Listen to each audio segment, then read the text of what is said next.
But my view about this is I think that the heat is on this DA. I think he's going to make a very sober decision, and I would not be surprised if he doesn't step back from the brink.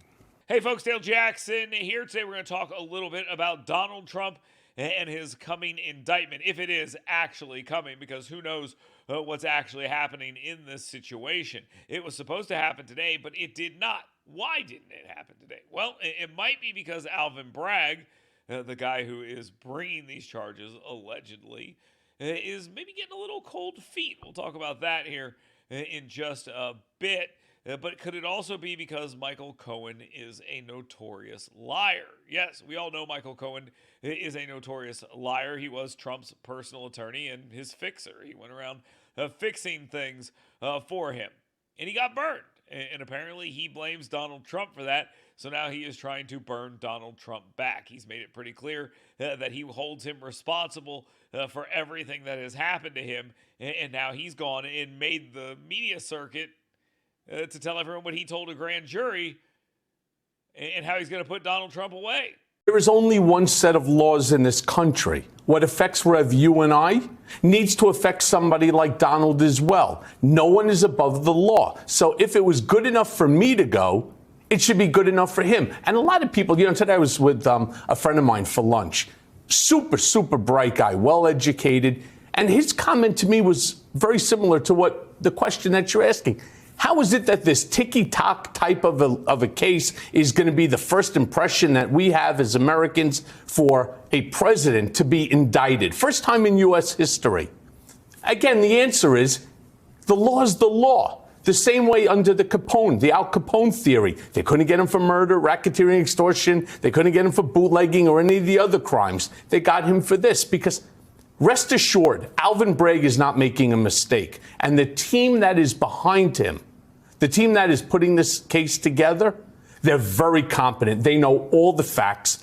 Now, they could attack me and talk about credibility, which is something that you're seeing on a lot of the other stations. That's okay.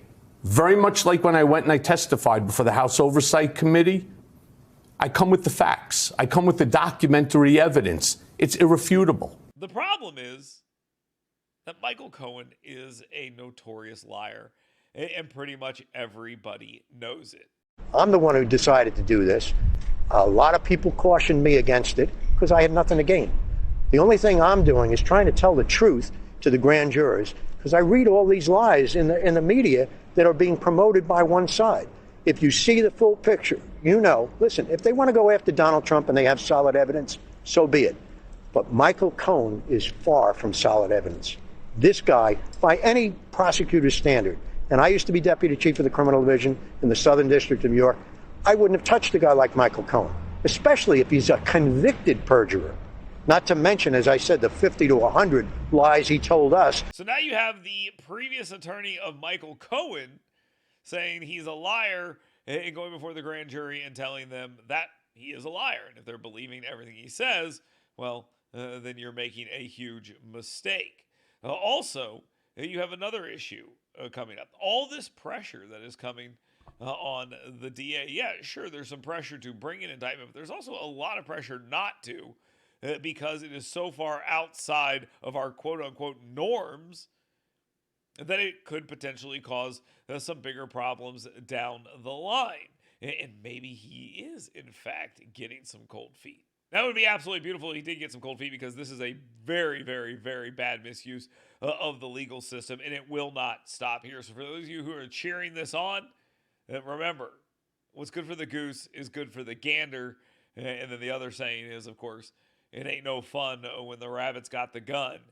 You're not going to be in power forever. Eventually, the people you dislike and who dislike you are going to be in power. And apparently, we've had just a gentleman's agreement that we're not going to do these type of things to our former leaders. Until now.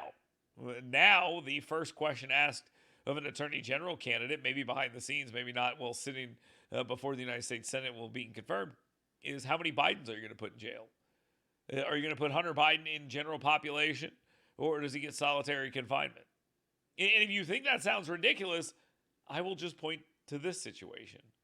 Not a single person thinks Donald Trump is going to jail. Not a single person thinks there is any real danger of Donald Trump even getting convicted, but we're bringing the case anyway.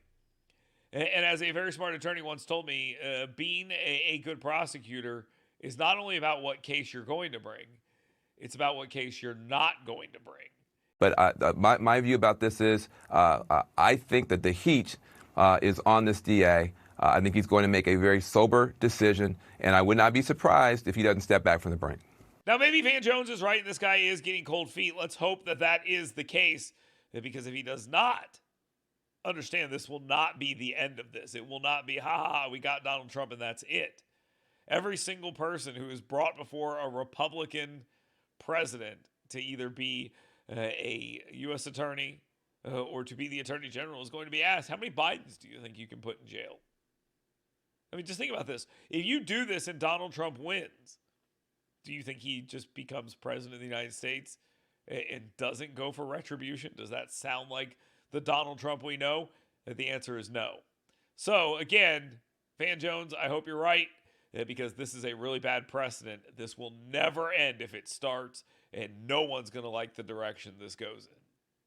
So if you like this video, leave a comment, follow, like, subscribe, do all the things that you're supposed to do, and we'll have a video for you tomorrow.